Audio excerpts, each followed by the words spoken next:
여러분 안녕하십니까? 가뭄의 단비 같은 방송 가무에 오신 여러분 진심으로 환영합니다. 오늘은 예수께서 십자가에 달리셨던 장면 중에 한 장면을 말씀드리겠습니다. 하나님께서는 부족한 것이 없으십니다. 내가 가령 주려도 네게 이르지 않을 것은 세계와 거기 충만한 것이 다 내 것이미로다. 이것이 하나님께서 우리에게 하시는 말씀입니다. 하나님께서는 인간에게 어떤 도움을 요구하실 만한 그런 분이 아니십니다. 왜냐하면 그분은 모든 것을 다 가졌기 때문에 그렇습니다. 이 예수께서 십자가에 달리셨을 때 이렇게 말씀을 하셨습니다. 요한복음 19장 28절에서 29절에 보면 이후에 예수께서 모든 일이 이미 이룬 줄 아시고 성경으로 응하게 하려 하사 가라사대 내가 목마르다 하시니, 하나님의 아들께서 목마르시다고 말씀을 하십니다.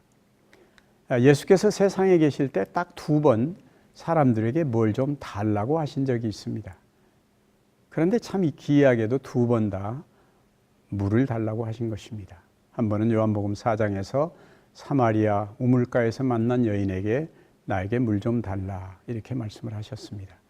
그러나 그 내용을 우리가 다 읽어봐도 그 사마리아 여인이 예수님께 물을 드렸다는 기록은 나오지 않습니다. 그리고 또 한 번 예수께서 십자가에 달리셨을 때 그 말할 수 없는 고통 속에서 내가 목마르다라고 말씀하십니다. 나에게 물 좀 달라는 뜻이겠지요.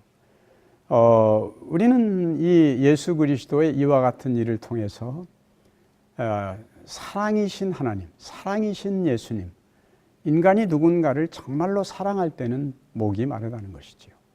우리가 자식 때문에 열이 펄펄 나는 자식을 두고 밤을 새울 때 목이 마릅니다. 오랫동안 군에 가서 모처럼 아들이 온다고 할 때 그 아들을 기다리는 마음은 목이 마르는 것입니다. 사랑은 목마름과 같은 것이지요. 예수께서는 2번씩이나 사람들에게 내가 목마르다고 말씀하셨지만 역시 십자가에 달리셨을 때도 아무도 그에게 물을 드리지는 않았습니다. 어떤 군병 하나가 스펀지에 아주 식초처럼 쉰 그런 포도주를 적셔서 드렸지만 예수께서는 마시지 않았습니다.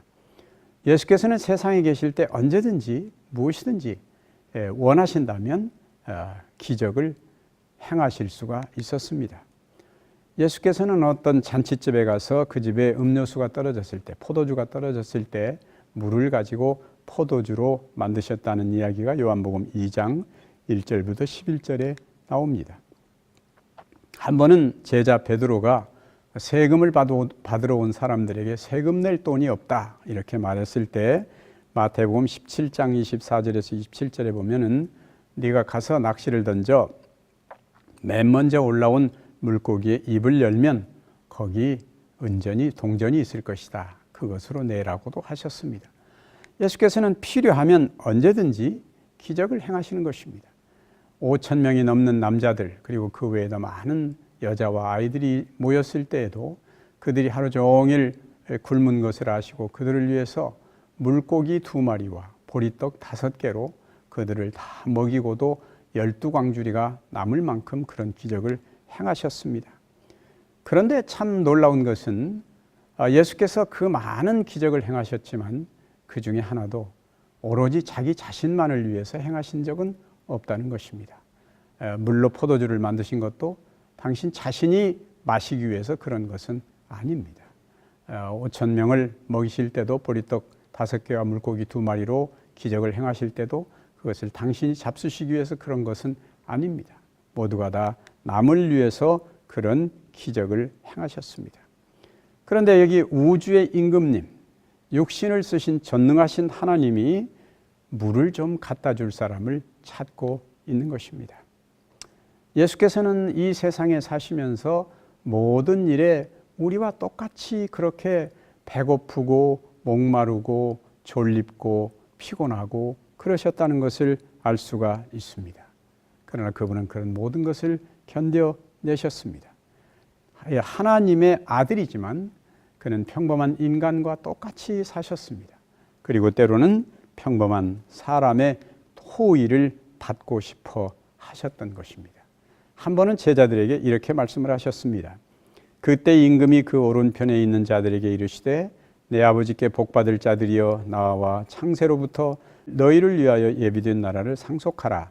내가 줄일 때에 너희가 먹을 것을 주었고 목마를 때에 마시게 하였고 나그네 되었을 때에 영접하였고 벗었을 때에 옷을 입혔고 병들었을 때에 돌아보았고 옥에 갇혔을 때에 와서 보았느니라.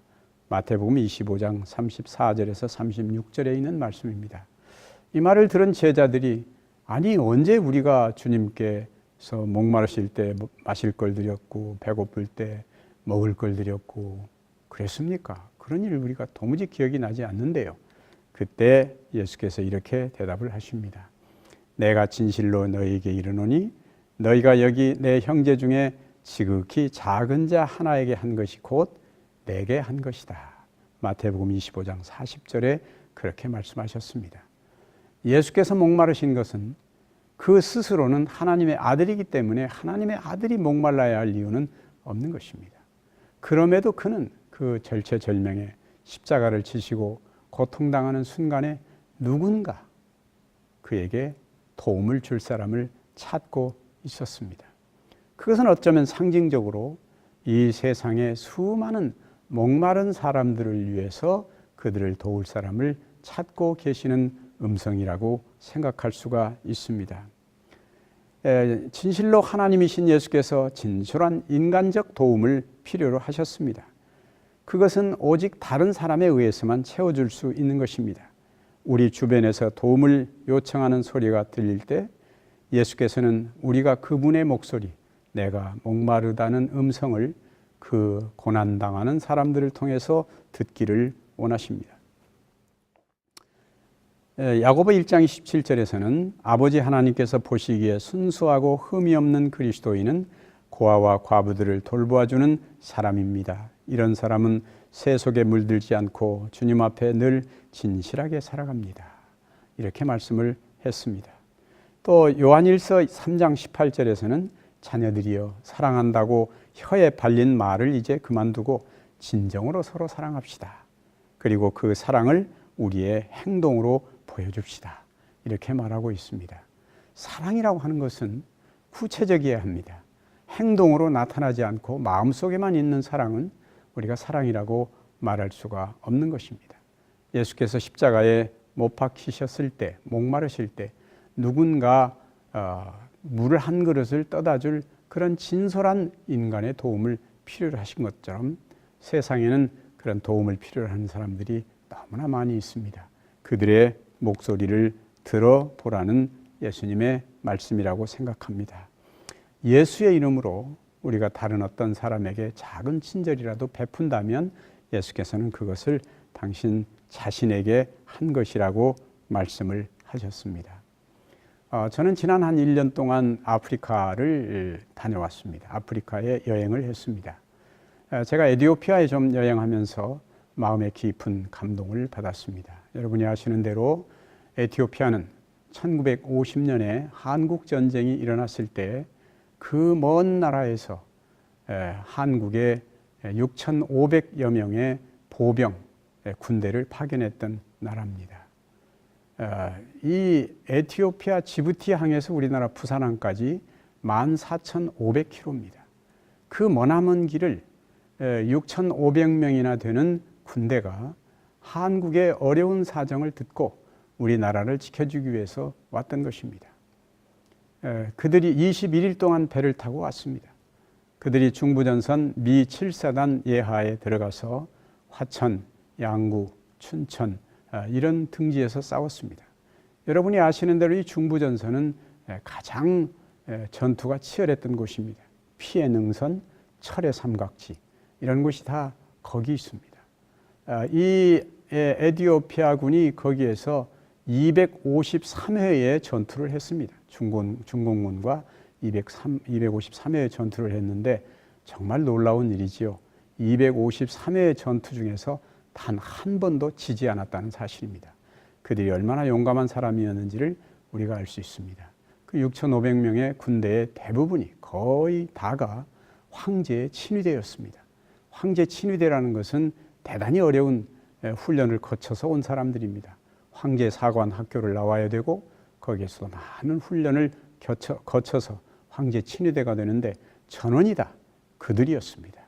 그들이 253회의 전투에서 단 한 번도 지지 않았고 122명이 전사를 했습니다. 그리고 1954년까지 그들이 한국을 도왔는데 그 1954년에는 아시는 대로 이미 한국전이 끝나고 휴전한 상태였습니다. 그러나 그 셀라시의 황제는 공산군이 언제 다시 쳐들어올지 모르니까 끝까지 지켜라. 그래서 54년까지 있었던 것입니다. 그때는 전쟁이 없었기 때문에 에티오피아군이 자기 부대 안에 보화원이라고 하는 고아원을 만들어 가지고 수백 명의 전쟁 고아들을 모아다가 자기들의 월급을 나누고 자기들이 먹을 양식을 나눠서 고아들을 돌보았습니다. 그들과 놀아주고 그들을 밤이면 보초를 서서 지켜주고 그렇게 했던 것입니다. 그것이 지금으로부터 70여 년 전입니다. 그때 우리나라는 매우 어려운 상황이었습니다. 어떻게 생각하면 그들이 와서 그렇게 우리를 도와주지 않았더라면 오늘 우리 중에 누군가는 이 자리에 없을 수도 있는 것입니다. 그런데 지금 그 에티오피아가 매우 어려운 상황에 있습니다. 거기에 전쟁 피난민들이 에티오피아만 해도 100만 명이 넘는 사람들이 있습니다. UN 지부가 거기에 있습니다.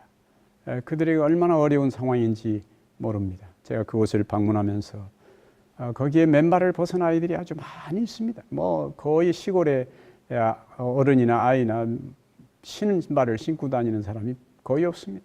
그들 중에는 소위 말하는 코끼리병이라고 하는 병에 걸린 아이들이 많습니다. 소똥이나 말똥이나 뭐 이런 당나귀똥이나 이런 게 길에 많이 있는데 거기 맨발로 걸어 다니면 그 균이 올라와 가지고 다리가 아주 퉁퉁 부어서 코끼리 다리처럼 되기 때문에 그걸 코끼리병이라고 그렇게 얘기를 합니다.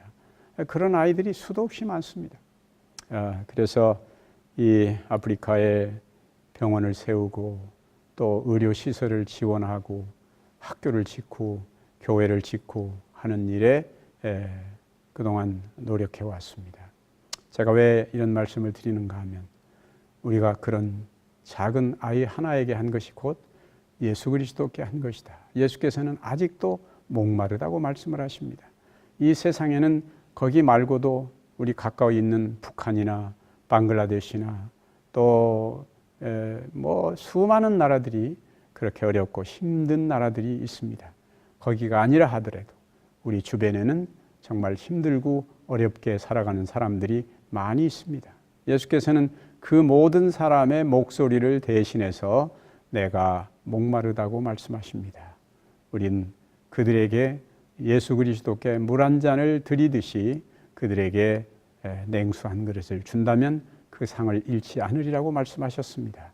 우리의 마음을 좀 더 넓혀야 되지 않을까요? 신앙이라고 하는 기독교 신앙의 핵심은 이기적인가 이타적인가 하는 데 있습니다. 남을 위해서 사는가 나 자신만을 위해서 사는가 하는 데 있습니다. 그리스도는 그의 모든 것을 주시고 남을 위해 사신 분입니다. 내가 목마르다. 저는 가끔 그런 목소리가 들릴 때가 참 많이 있습니다. 아프리카에서 맨발로 사탕 하나를 얻기 위해서 몇백 미터씩 쫓아오는 그런 아이들을 볼 때 그들이 목마릅니다. 그들이 벗은 발로 신발 하나 없이 그 거친 땅을 뛰어다니는 것을 볼 때 그들이 학교에 갈 수가 없어서 공부를 못하는 것을 볼 때 그들이 목마르다고 이야기하는 그 음성을 그리스도의 음성을 들을 수가 있습니다. 여러분도 우리의 이웃에 우리 가까운 이웃부터 시작해서 눈을 좀 널리 떠서 이 세상의 숱한 어려운 사람들에게 물 한 그릇을 줄 수 있는 그런 사람들이 되기를 바랍니다. 그리스도께서는 지금도 내가 목마르다고 말씀하고 계십니다. 그 목마름은 사람들의 목마름이 채워질 때까지는 그리스도께서 계속 목마르실 것이라고 생각합니다. 대단히 감사합니다.